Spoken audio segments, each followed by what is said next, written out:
Now it's time for On Point, where we speak to experts to delve deeper into some of the key issues in the spotlight right now. The Opera House, Bondi Beach, Harbour Bridge, these are some of the iconic Sydney landmarks that spring to mind when thinking about the Australian city.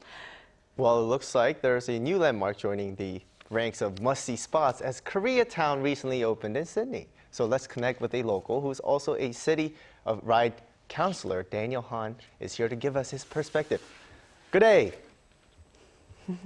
Good day from down under. How's it going? Good, good. Well, first off, some people may already be aware that a section of Sydney is already home to a large concentration of Korean stores. Why was it important to have the official Koreatown designation?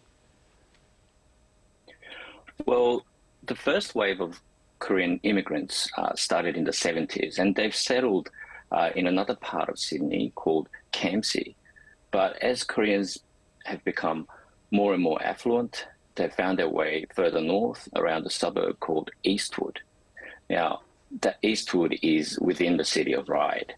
So at the present day, City of Ryde has the highest concentration of Korean stores, such as grocery stores, medical centres, restaurants, hairdressers, lawyers, accountants, and therefore it pulls a large number of fellow Korean community into this area from a very large radius.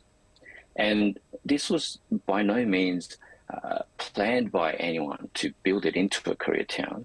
It really happened quite naturally with time and also by blood, sweat and tears from the first generation Koreans.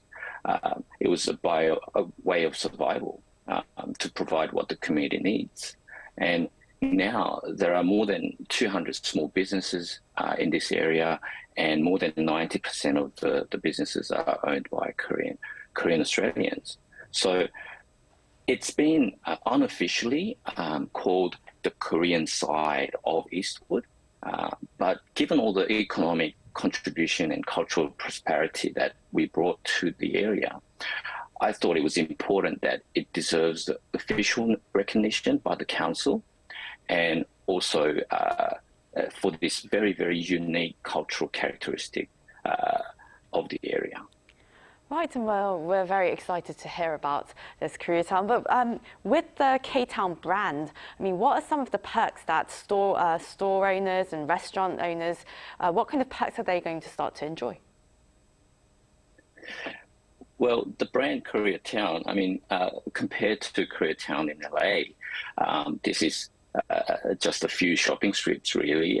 So it is quite ambitious to call it Koreatown. But by having the name and the recognition, I'm trying to pave the way so that it can develop into a larger scale in the future to meet the demands of the growing Korean Australian population in Sydney. And the initial intention of this idea came from just brainstorming ways to boost the economy and businesses that suffered a lot during the pandemic. As we all know, that last few years have been very difficult for all businesses around the world, but it's also been the best time to be of Korean heritage if you live overseas.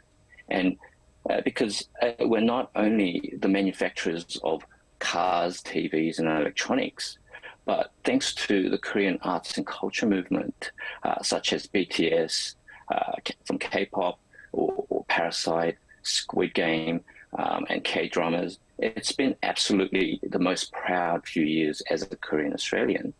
So to capitalize on the popularity of Korean culture, I thought of making a cultural destination to the area to bring more visitors to immerse themselves in the Korean cultural experience. Right, and I think you're right. It's definitely at the time that Korean culture is on the spotlight at the moment. So you have been part of this process to have the sign that says it's Koreatown, but you can't do this alone. You needed, your support from the city council members, I believe. So was that process easy for you? When I ran for the council election last December, this was my election promise to find ways to help the struggling Korean businesses in the area. So as soon as I got elected, I've moved a motion to officially demarcate this area as a Koreatown.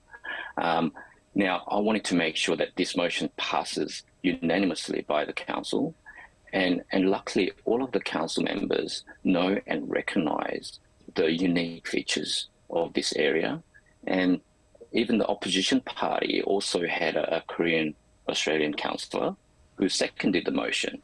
So it was a bipartisan unanimous decision by the council.